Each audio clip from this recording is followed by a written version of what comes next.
Étudier la Bible, un podcast hebdomadaire pour approfondir la Bible, parole de Dieu. Bonjour à tous, j'ai le plaisir aujourd'hui d'être accompagné, c'est un épisode un peu spécial, je suis avec Henri Lorieux. Salut Henri. Bonjour Fabrice, tu vas bien? Ouais, très bien, et toi? Ouais, super. Alors Henri, en fait, c'est le cofondateur du premier label de podcast chrétien Toby. Alors, il va nous parler un peu de cette initiative. Il m'a contacté avec Gabriel il y a quelques semaines. On a eu l'occasion d'échanger et j'ai trouvé l'initiative intéressante. Donc, c'est l'occasion de vous partager un petit peu cette belle initiative.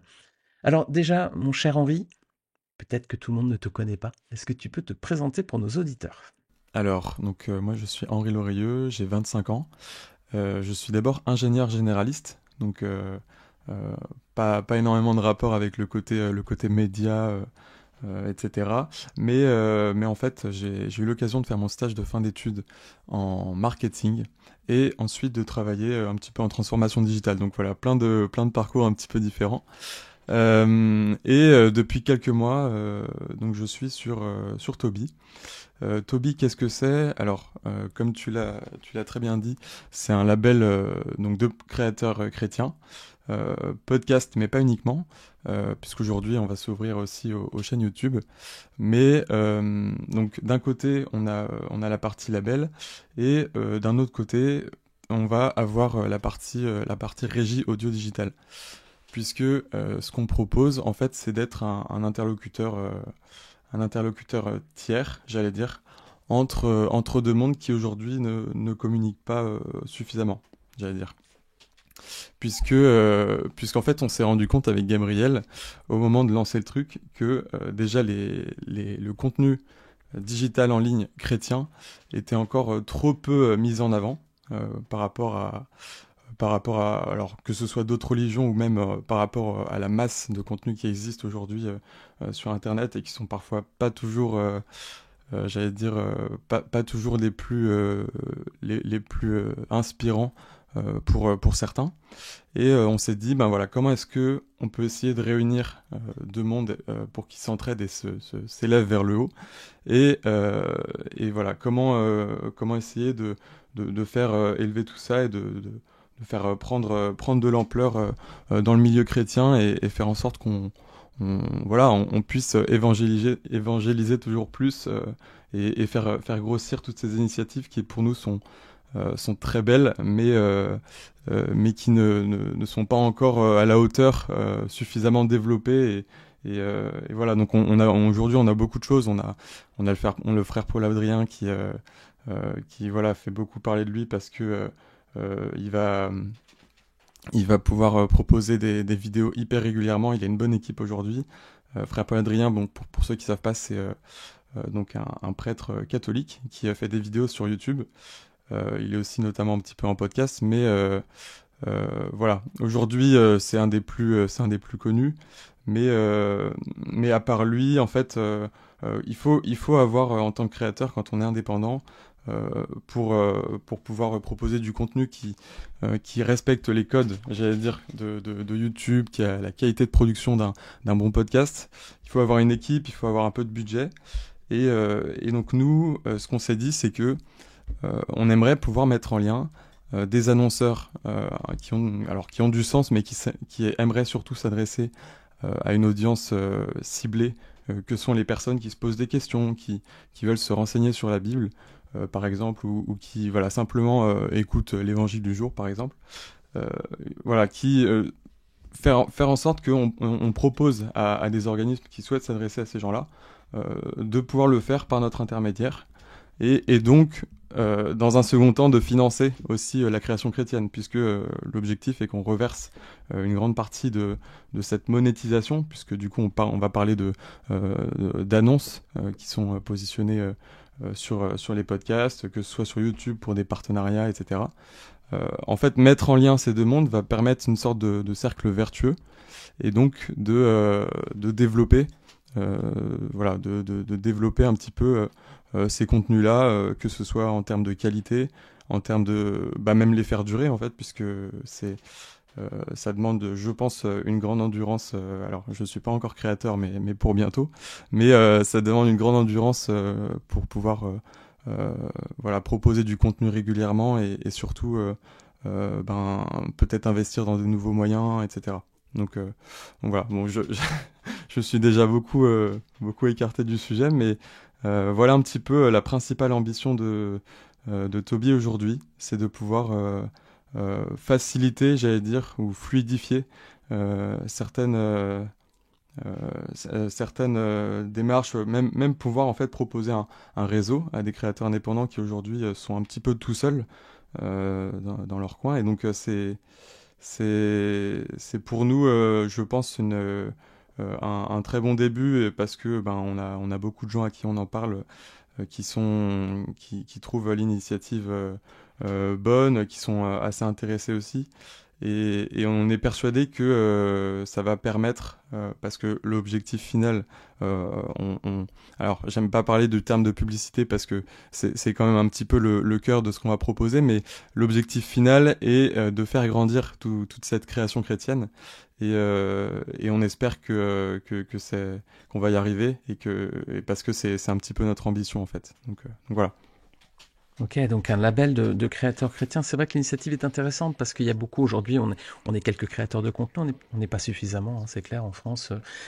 On est quand même plusieurs millions de chrétiens et c'est quand même, c'est pas normal qu'on trouve que quelques chaînes YouTube, quelques podcasts. Donc l'idée d'avoir ce label, c'est un petit peu pour fédérer peut-être aussi des initiatives, mais c'est aussi pour amener les créateurs de contenu à se professionnaliser un petit peu. Tu as cité Frère Paul Adrien, qui est une chaîne intéressante. Alors je partage pas sa doctrine évidemment, que je suis baptiste, mais sur le fond, c'est vrai qu'il a les codes YouTube, il les a bien appliqués. Du coup, il a un beau succès. C'est quand même une initiative qu'il faut regarder un petit peu de façon exemplaire, hein, on peut s'en inspirer, tout à fait. Hein.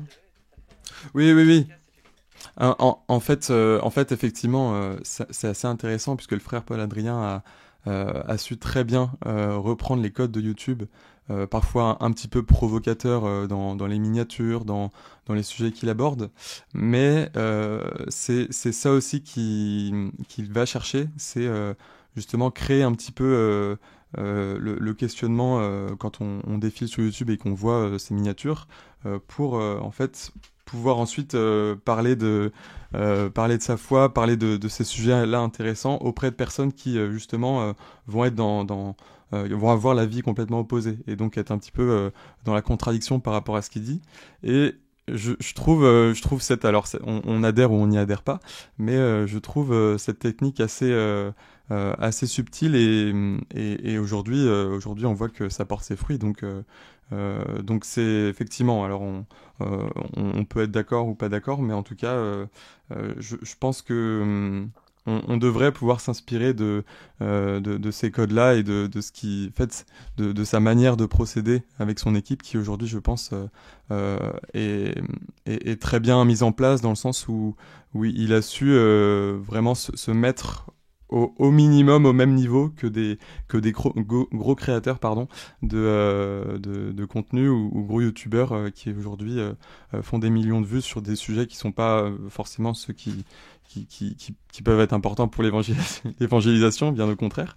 Y en a des très bien, ceci dit, mais voilà. Donc effectivement, le frère Paul Adrien, je trouve ça intéressant et je pense que c'est un petit peu ce à quoi on doit essayer de tendre en tant que créateur aussi sur certains points. En fait, moi je pense que il y a des contenus qui sont très bien sur le plan spirituel.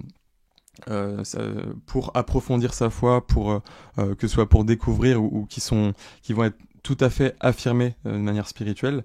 Et ça, c'est très bien qu'il soit là. Et il y a d'autres créateurs à qui ça peut beaucoup mieux convenir, même en termes d'audience, d'avoir justement ce côté où on sait pas trop où situer la personne parce qu'on va se dire ah tiens c'est marrant. Il est chrétien affirmé. Moi, je pense au gâteau de service avec qui on a eu la chance de signer avec Toby récemment, qui fait un petit peu pareil et qui aujourd'hui cartonne puisque il va venir soulever des questions très intéressantes qu'on peut avoir avec n'importe qui n'est pas forcément chrétien et qui lui va se dire mais la science et qu'est-ce qu'elle en dit et les miracles, etc. Et il va venir, voilà, j'allais dire remuer le couteau dans la plaie, mais c'est pas le c'est pas le bon terme. Il va venir exposer ces sujets-là avec des codes qui aujourd'hui plaisent et c'est ça aujourd'hui qu'on doit s'efforcer de mettre en place. C'est voilà comment se donner tous les moyens possibles pour respecter les codes, j'allais dire, du monde entier autour de nous, et pouvoir se placer en fait au minimum sur la même marche que tous ces autres créateurs, et pouvoir ensuite aborder la discussion. En fait, le seul objectif de ça, j'allais dire, c'est pouvoir aborder la discussion le plus facilement possible et le plus naturellement sur des sujets qui peuvent être assez sensibles. Et donc voilà, on le voit de plus en plus. Je pense notamment aussi à Two Disciples, c'est deux gars qu'on a pu rencontrer aussi qui lancent une chaîne YouTube, qui ont lancé, depuis déjà 10 mois, il me semble, quasiment un an. Une chaîne YouTube, pareil, de vulgarisation, de storytelling, de discussion sur leur foi, sur tous ces sujets-là. En fait, c'est vraiment du contenu lifestyle, j'allais dire, mais qui permet en fait d'aborder la discussion aussi avec des personnes, alors toujours dans une optique d'évangélisation, mais ces personnes-là beaucoup plus facilement. Et donc voilà, un petit peu. Ok, Henri. Donc, pour bien que vous compreniez le rôle de Toby, je vais rebondir après sur ce que tu as dit, mais ça va faire la transition. Donc, aujourd'hui, Toby se positionne comme un label de chrétiens, donc voilà, sur les podcasts. Vous avez un rôle d'intermédiaire. En fait, l'idée, c'est que on est créateur de contenu, nous, de notre côté. Donc, on crée du contenu, etc., Ouais. voilà, biblique. Et vous, le positionnement, c'est de dire, vous allez faire un peu l'intermédiaire avec des marques qui voudraient éventuellement communiquer auprès de notre cible. Alors, Tout on à n'est pas fait. sur une démarche marketing traditionnelle où vous allez entendre de la promotion pour des côtes de bœuf, hein, c'est pas l'idée. Enfin, de toute façon, Henri va vous Voilà, le dire. Voilà. c'est Mais ça. l'idée, c'est que vous vous positionnez entre un peu le chaînon qui va lier les deux univers, donc les créateurs de contenu chrétiens et les marques de l'autre côté qui voudraient communiquer auprès de cette cible. C'est ça le positionnement de Toby? Tout à fait, tout à fait. Le positionnement de Toby, c'est vraiment d'aller chercher ces organismes un petit peu ciblés également, puisque nous, on va quand même les choisir aussi, pour leur proposer de s'adresser à l'audience que sont l'audience des podcasts chrétiens et de ces chaînes YouTube. Et on est persuadé qu'en fait, ça crée déjà, c'est déjà le cas en fait, un cercle vertueux entre les deux, puisque déjà, du côté des marques, j'allais dire, il y a un retour sur investissement qui est très intéressant. Aujourd'hui, on l'a testé et on a vu que ça fonctionnait. C'est-à-dire que des personnes qui vont s'interroger sur la Bible ou simplement quelqu'un qui va écouter un podcast, je pense au podcast Cœur de Mission de Fidesco, qui va écouter donc un témoignage d'une personne qui est partie pendant un an en mission en Afrique ou que sais-je, et qui va entendre lui au début de ce podcast une publicité justement en rapport avec un organisme qui envoie des personnes en mission. Donc, c'est-à-dire que la personne est déjà en période de réflexion, en fait va peut-être aussi beaucoup plus facilement, étant donné que nous on fait cette étape de ciblage, de rapprochement entre deux univers qui ont un lien. En fait, la personne va beaucoup plus prêter attention et aller se renseigner aussi sur la marque qui va mettre en place ce spot promotionnel au début d'un podcast. Et donc c'est quelque chose qui marche. Alors il y a aussi le fait que Aujourd'hui, la publicité et les annonces audio dans les podcasts est encore peu présente. Et donc alors, certains vont dire, bah, tant mieux. Nous, on est persuadés et on a des chiffres là-dessus que les annonces audio, en fait, sont relativement bien acceptées par les auditeurs. Donc de toute façon, c'est quelque chose qui est amené à se développer. Et si en plus Toby peut se charger de le développer de manière adaptée en fonction des contenus, ça peut être que positif et ça peut être que bien accepté. On en est persuadé. Donc voilà. Et encore une fois, ça a déjà été testé, notamment pour un livre à propos des éditions MAM, et en fait ça tout de suite le nombre d'appels, la librairie a reçu pas mal d'appels à propos de ce livre en question, juste après la promotion qu'on avait pu faire, et on s'est rendu compte en fait à quel point c'était puissant comme outil. Donc voilà. Donc en fait il y a ça dans un premier temps, et enfin t'auras peut-être d'autres questions après. En fait, tout de suite, je continue sur mes explications, parce que on a ces spots promotionnels de marque, et on a aussi en fait un vrai objectif de promotion de ces créateurs-là avec qui on a signé. Et donc là, on rentrerait dans un système d'auto-promo entre créateurs au sein du label. Et là, c'est encore autre chose.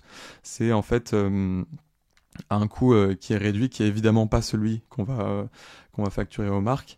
On va proposer en fait aux créateurs de faire eux-mêmes un spot audio pour le diffuser dans les contenus des créateurs du label, et pouvoir en fait faire en sorte que quelqu'un qui écoute le podcast Étudier la Bible pour en apprendre un peu plus, entendre, si lui entend parler, par exemple, alors je prends cet exemple-là, mais ça peut être n'importe quoi. Si lui entend parler d'un podcast de l'évangile du jour ou autre, au début ou à la fin, et ben il va très facilement se dire, ah bah tiens, je savais pas que celui-là existait, et ben volontiers pour aller me renseigner aussi. Et c'est un cercle vertueux qui permet à chacun de faire parler de lui aussi à travers les auditeurs qu'il n'a pas forcément, qui sont sur tel ou tel podcast, et qui ont l'habitude d'écouter un podcast, et pas forcément deux ou trois. Et donc voilà, ça c'est quelque chose qu'on a mis en place aussi, et qui est très vertueux. Ouais, c'est une bonne idée aussi, ouais, effectivement, de faire de la communication croisée entre les différents canaux, podcasts, C'est etc., ça, entre chrétiens. Ouais. communication croisée. Ouais. Ouais. Et du coup, je reviens juste sur ce que tu as dit précédemment par rapport aux annonceurs. C'est quel type d'annonceur que vous retenez? Alors, j'ai pris l'exemple comme ça d'une côte de bœuf, mais bon, c'était un exemple, hein. Vous allez sélectionner les annonceurs comment, sur quelle base? Alors, sur quelle base c'est vrai qu'on n'a pas de critères aujourd'hui. On n'a pas de liste de critères que nos annonceurs doivent respecter.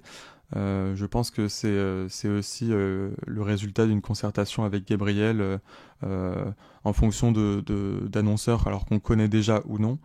Notre objectif à terme, ce serait que bien sûr, plus tard, les annonceurs viennent eux-mêmes nous voir en disant, ben voilà, il y a une solution qui existe pour s'adresser à une audience ciblée, qui est Toby. Et ben voilà, ils en parlent entre eux, et ils tout de suite nous proposent une campagne avec nous.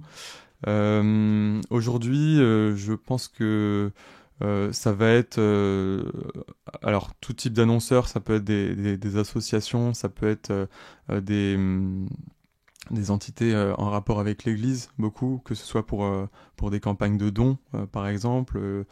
Ça peut être aussi des écoles dont on sait qu'elles portent certaines valeurs qui nous sont chères. Et alors je pense à l'ICAM, puisque moi j'ai été à l'ICAM, et alors aujourd'hui c'est une marque déposée, mais dans l'ancien temps, enfin c'est quand même un enseignement qui a été fait par les jésuites, et puis même ICAM, ça signifie mot pour mot Institut catholique des arts et métiers. Et donc en fait, tout va être en fait une évaluation j'allais dire des valeurs, que ce soit des valeurs de l'entreprise, de ce qu'elle propose, et est-ce que c'est raccord avec nos créateurs aussi. C'est vraiment l'important. Savoir s'il y a une logique chrétienne dans leur démarche, dans leur fonctionnement en interne aussi. Tout ça vont faire que on va en discuter avec Gabriel, et puis à terme peut-être pouvoir, en fonction des demandes, j'allais dire trier. Bon, c'est pas forcément l'objectif, mais aussi sélectionner ce qui nous semble être le mieux et le plus adapté pour nous. Voilà. Donc je peux pas trop malheureusement rentrer dans les détails des annonceurs et donner des noms bien sûr, mais voilà. L'objectif va être de faire une certaine analyse sur les valeurs dans un premier temps, et j'allais dire aussi forcément sur la taille de l'entité. Si l'entreprise est est vraiment porteuse de valeurs qui nous sont chères, mais qu'elle est trop petite, ou qu'elle n'a pas forcément le budget pour. Voilà, on va pas tout de suite aller lui proposer.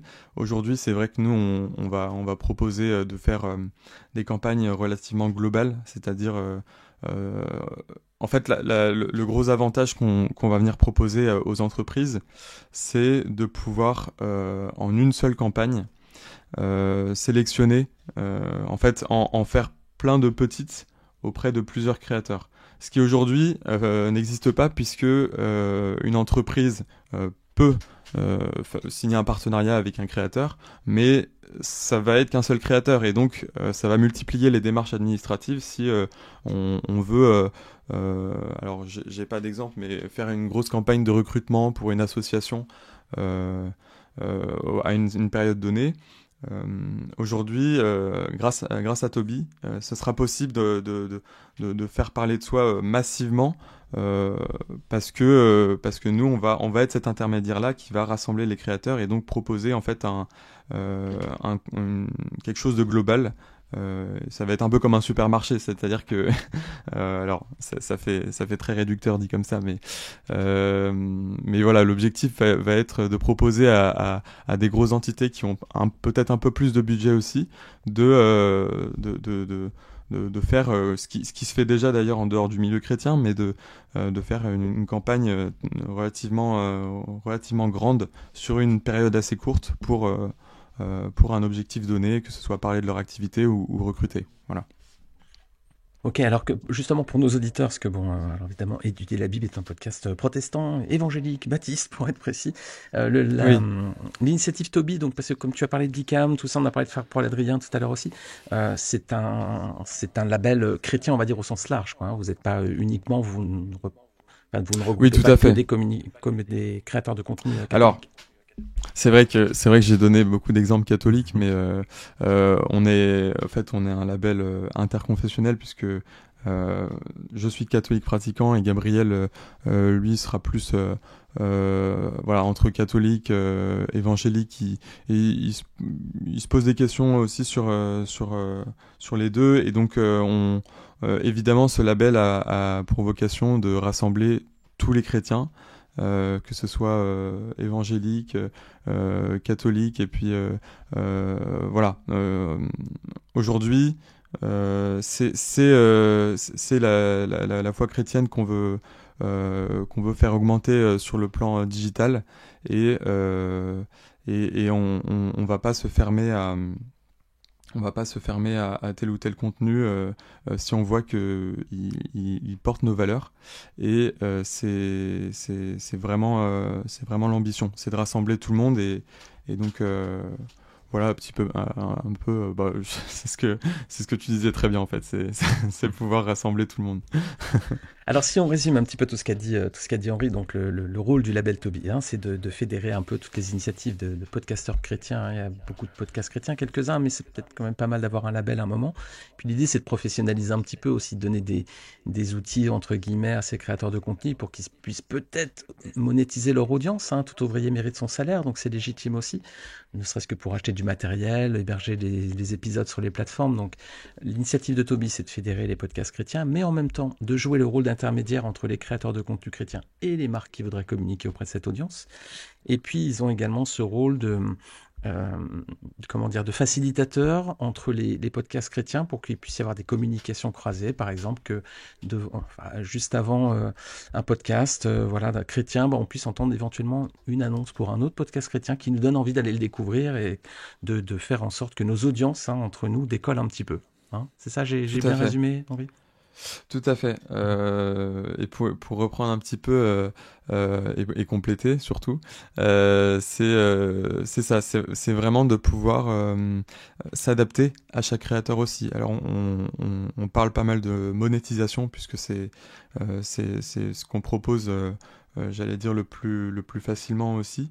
Mais on va s'adapter et si un créateur ne souhaite pas monétiser puisque ça n'est pas l'ambition première du podcast, ça n'est pas l'ambition de euh, voilà.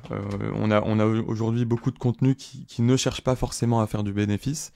L'objectif est de se poser la question, et on se l'est posé avec Gabriel, de se dire comment on peut quand même répondre à une demande pour ces créateurs-là, à qui on ne reverserait pas forcément euh, de revenus tous les mois. Et aujourd'hui, en fait, on est très content puisque on a mis en place un nouveau contrat qui permet en fait à des créateurs, un contrat sans engagement, qui permet à des créateurs de pouvoir se promouvoir eux-mêmes, donc au sein du label, simplement faire parler d'eux et en fait utiliser un système de crédit qui, eux, en hébergeant, j'allais dire, dans leur podcast et en proposant des spots promotionnels d'autres contenus chrétiens, vont pouvoir également, à leur tour, faire parler d'eux dans d'autres podcasts. Et donc, ce système vertueux d'annonces et de croisés dont tu parlais tout à l'heure, j'ai bien aimé le mot croisé parce que justement, on appelle ça les Toby Cross Ads. C'est quelque chose qu'on aimerait proposer aussi et qui arrive très prochainement, donc on est très content. Mais voilà, l'objectif est de comprendre aussi qui est-ce qu'on a, avec qui est-ce qu'on travaille, à qui on a affaire pour pouvoir s'adapter et voilà, proposer à ces créateurs indépendants qui aimeraient bien rembourser un petit peu le coût que ça leur coûte. On a même affaire à des étudiants qui font des podcasts chrétiens, mais voilà, qui en sont pas du tout là. Éventuellement de rembourser ces frais-là, mais aussi à des entités peut-être un petit peu plus développées, simplement de faire parler d'eux. Et c'est ça aujourd'hui qu'on va proposer et ça nous permet de garder en fait notre ambition qui est de faire grandir les contenus chrétiens aussi sur Internet. Donc voilà. Et puis il y a aussi une possibilité, si vous voulez, vous êtes partant vous avez un podcast chrétien et que vous souhaitez ajouter des audiences, vous pouvez aussi récolter des fonds pour des ONG, hein, Porte Ouverte, Celle France, il y a plein d'ONG chrétiennes aussi. Tout à fait. Vous pouvez tout à fait le faire. Hein. Tout à fait, ça fait partie de ce qu'on va proposer.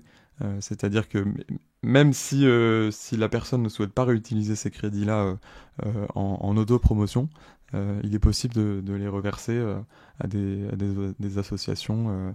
Voilà, tout ça se fera autour d'une discussion avec le créateur, mais tout ça sera possible et il y a déjà beaucoup de choses qui sont en place, donc j'allais dire, contactez-nous, n'hésitez pas. En plus, on a un tout nouveau site internet qui vient de sortir depuis hier, donc on est très content. Alors, donne l'adresse, vas-y. Eh ben, c'est très simple, c'est tobie.fr, donc tobie.fr. Voilà. Excellent. Voilà, comme ça, vous pourrez aller voir vous-même. Donc, du coup, il y a une présentation là de votre activité, j'imagine, de votre offre. Oui, il y aura tout. Oui. Excellent. Il y a tout. Il y a une partie annonceur, il y a une partie créateur et ce qu'on invite aussi beaucoup, enfin, ce qu'on propose, parce qu'il y a un côté vitrine pour les annonceurs. Alors, on présente pas tous nos créateurs sur le site internet, on présente ce qu'on fait. Et après, en fait, on invite surtout les gens à nous contacter s'ils veulent en savoir un peu plus. Et qu'ensuite, on aborde très vite une discussion et surtout qu'on sache un petit peu ce que eux veulent pour pouvoir s'adapter. Ok, excellent. Donc, bah, écoutez, Tobii.fr, voilà, Tobie.fr, si vous voulez en savoir un petit peu plus sur l'initiative donc de Gabriel et d'Henri, voilà, allez jeter un petit coup d'œil là-bas.